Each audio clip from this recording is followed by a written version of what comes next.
보통 동화나 영화를 보면 부자는 탐욕스럽고 나쁜 인물로 등장을 합니다. 반대로 가난한 사람은 착하고 선량한 인물로 등장할 때가 많습니다. 오늘 본문에 등장하는 예수님의 비유도 얼핏 보면 이와 비슷한 내용 같아 보입니다. 호화로운 삶을 산 부자는 죽어서 지옥에 갔고 나사로라 하는 거지는 천국을 상징하는 아브라함의 품에 들어가게 됩니다. 다시 말해서 부자는 죽어서 벌을 받게 되고 가난한 자는 죽어서 상을 받게 됩니다. 어떤 사람들은 이 결과를 보며 재물을 갖고 있는 것 자체가 잘못된 것이라고 말합니다. 그런데 성경은 모든 부자는 나쁜 사람이고 모든 가난한 사람은 착한 사람이라고 가르치지 않습니다. 성경에는 하느님께서 주신 축복 속에서 경건하게 산 부자들이 많습니다. 그리고 부유하지 않아도 믿음으로 살아간 사람들도 많습니다. 물론 죄 가운데 살면서 불을 눌린 사람도 있고 계엄으로 인해 가난하게 된 사람들도 있습니다. 분명한 것은 재물의 많고 적음에 따라 사람의 구원이 정해지는 것은 아니라는 것입니다. 그렇다면 오늘 본문에 등장하는 부자는 왜 지옥에 가게 된 것일까요? 오늘 본문에서 부자는 지옥에 가서 아브라함과 대화를 나눕니다. 이 대화를 통해 부자가 왜 지옥에 갔는지, 그리고 나사로는 왜 천국에 갔는지 함께 살펴보기를 원합니다. 19절 함께 보겠습니다. 한 부자가 있어 자색 옷과 고운 베옷을 입고 날마다 호화롭게 즐기더라. 오늘 비유에 등장하는 부자는 쉽게 말해 재벌이었습니다. 부자 중에 부자인 것입니다. 그는 원하는 모든 것을 다 가졌습니다. 그런데 20절과 21절을 보면 나사로는 이 부자와 완전히 다른 삶을 살았습니다. 그는 거지였고 몸도 성하지 않았습니다. 그는 아무것도 가진 게 없었고 의지할 사람 하나 없는 불쌍한 사람이었습니다. 그런데 부자와 나사로 두 명 모두 죽게 됩니다. 그리고 둘은 완전히 다른 두 곳으로 가게 됩니다. 여기서 부자와 아브라함의 대화가 시작됩니다. 아브라함 품에 있는 나사로를 보고 부자가 24절에 이렇게 이야기를 합니다.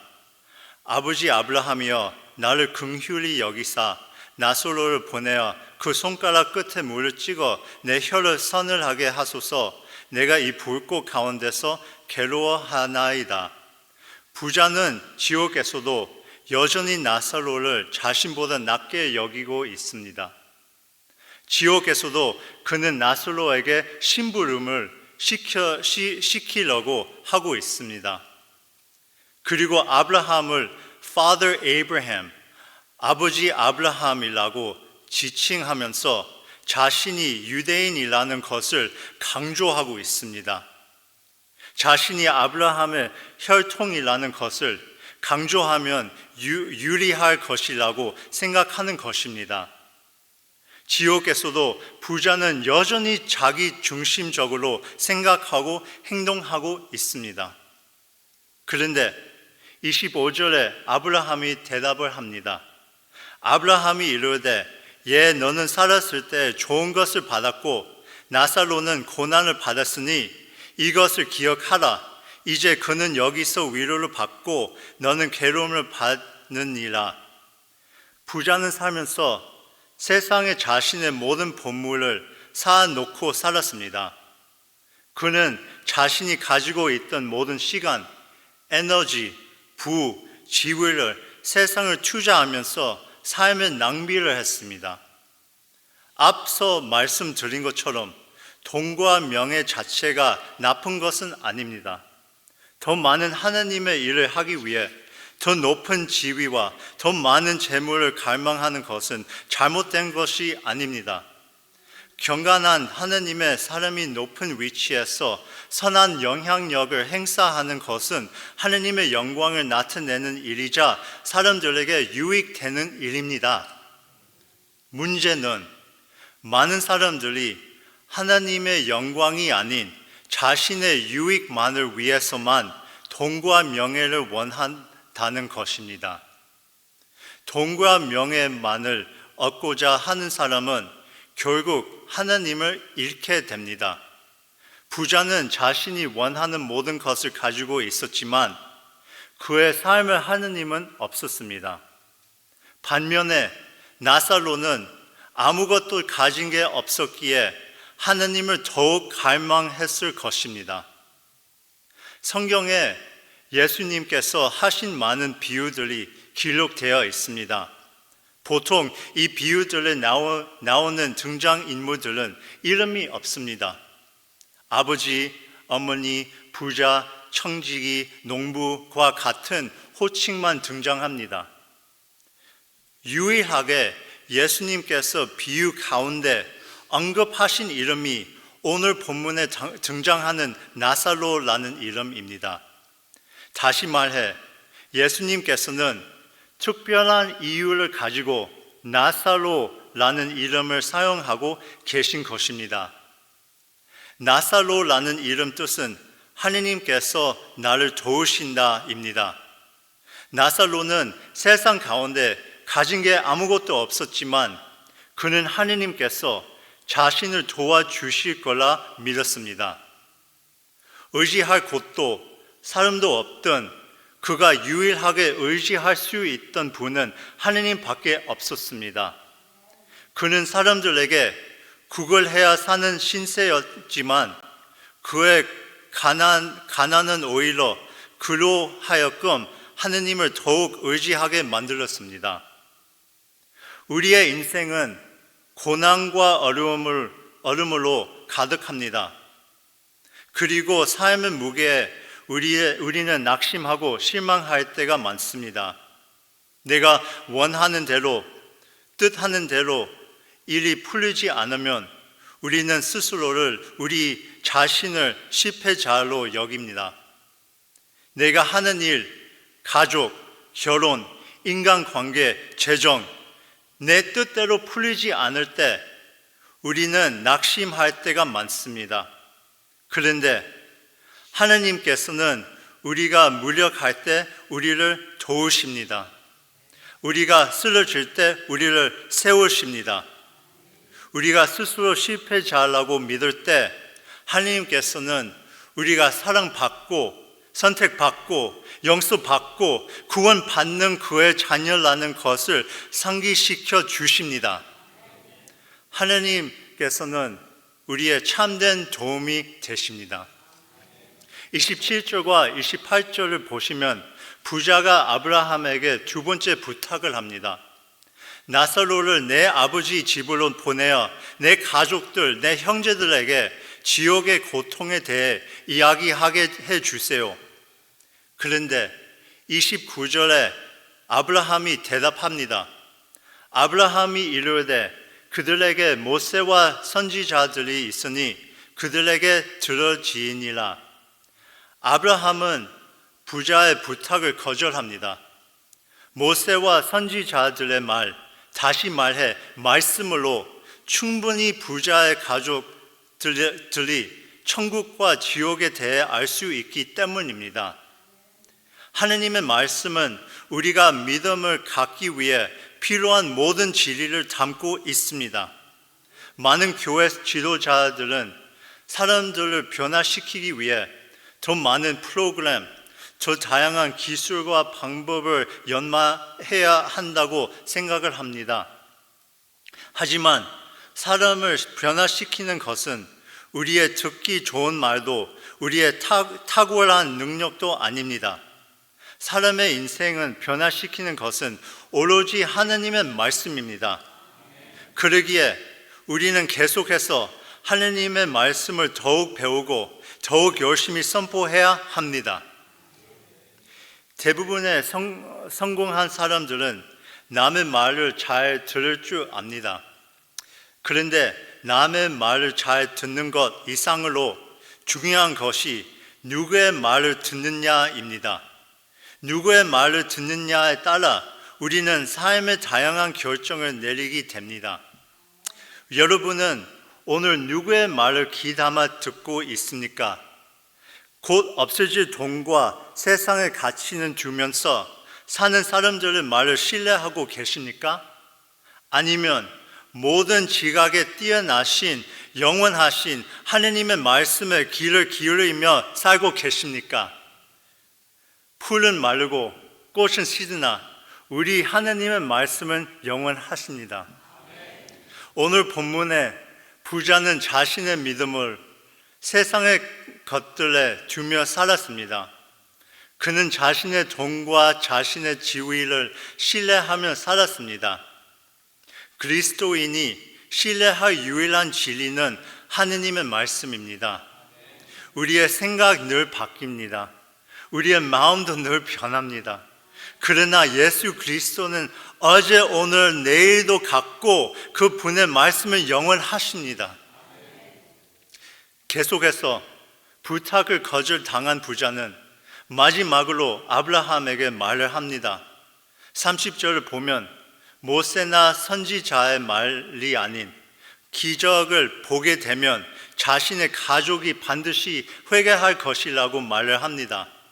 부자는 하느님의 말씀이 아닌 기적이 사람을 변화시킨다고 믿는 것입니다. 그런데 아브라함이 이렇게 대답합니다. 31절입니다. 이르되 모세와 선지자들에게 듣지 아니하면 비록 죽은 자 가운데서 살아나는 자가 있을지라도 권함을 받지 아니하리라 하였다 하시니라. 요한복음 11장을 보면 나사로라는 이름을 가진 또 다른 인물이 나옵니다. 예수님께서 죽음 가운데서 살리신 바로 그 나사로입니다. 죽은 사람이 다시 살아난 것은 엄청난 기적입니다. 그런데 사람들이 예수님의 기적에 어떻게 반응했습니까? 예수님을 믿고 다른 사람도 있었지만 바리새인들은 예수님을 죽이려고 모의를 시작했습니다. 나사로를 살린 사건보다 더 위대한 부활 사건은 어떻습니까? 예수님께서는 부활하시고 나서 한두 명이 아닌 수많은 사람들에게 나타나셨습니다.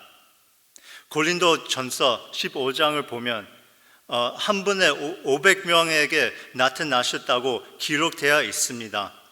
그런데 많은 사람들이 여전히 예수님을 믿지 않았습니다. 기적만으로는 사람은 절대 바뀌지 않습니다. 이것에 아브라함이 이야기하고 있는 내용입니다. 기적은 예수 그리스도를 가리키는 표적일 뿐입니다. 기적은 우리가 더욱더 진리를 붙잡을 수 있도록 도와주고 우리의 믿음을 성장시켜 주지만 기적이 우리를 변화시키는 것은 아닙니다. 우리의 삶을 변화시킬 수 있는 분은 예수 그리스도밖에 없습니다. 나사로의 이름의 뜻이 하느님께서 나를 도우신다인 것처럼 그리스도를 믿는 자의 인생은 하나님의 도우심으로 살아가는 인생입니다. 오늘 본문에 등장하는 나사로 인생이 바로 우리의 인생입니다. 정말 비참하고 궁핍한 우리 인생, 소망 없는 우리 인생 가운데 하느님께서 은혜로 우리를 찾아오셨습니다. 예수님을 나의 구주로 선포하는 것은 내가 오늘 본문 나오는 나사로와 같다는 것을 고백하는 것입니다. 예수님 없이는 우리는 죄 가운데 죽을 수밖에 없는 존재들입니다. 그런데 예수 그리스도 안에서 우리는 하느님 도우심을 입은 자가 되고 이로 인해 우리의 인생의 결과는 완전히 바뀌게 되었습니다. 죽을 수밖에 없는 우리가 하느님의 말씀 안에서 그리스도 복음을 통해서 생명을 얻게 되었습니다. 오늘 비유에 나오는 부자는 부자이기 때문에 지옥에 간 것이 아닙니다. 그가 지옥에 간 것은 끝까지 회개하지 않고 하느님을 믿지 않았기 때문에 간 것입니다. 그는 자신의 소유를 믿으며 한평생 살았고 그로 인해 하느님과는 단절된 삶을 살았습니다. 그는 지옥에서도 자기 중심적으로 살았습니다. 자신의 고통, 자신의 가족, 이 사람은 온통 자신만을 생각하며 지옥에서도 주인처럼 나사로에게 아브라함에게 명령하려고 했습니다. 반면에 나사로는 가진 것이 없었지만 자신의 인생을 하느님께 맡겼습니다. 기독교의 믿음은 성공이 아닌 항복입니다. 나의 생각, 나의 욕망, 나의 시간, 나의 삶을 아낌없이 내려놓는 것이 믿음입니다. 나의 것을 내려놓는 것은 절대로 쉬운 일이 아닙니다. 그런데 반드시 기억하시기 바랍니다. 우리의 것을 내려놓을 때 그때 비로소 하느님께서는 우리의 삶을 채워주실 수 있습니다. 하느님께서는 아무것도 없는 나사로에게 결국 최고의 것으로 채워주셨고 우리의 삶 가운데도 반드시 최고의 것으로 하늘의 것으로 채워주실 것입니다. 오늘 하루 온전히 우리의 삶을 하느님께 맡기면 하느님의 도우심 속에 살아가는 저와 여러분 될 수 있기를 간절히 소망합니다.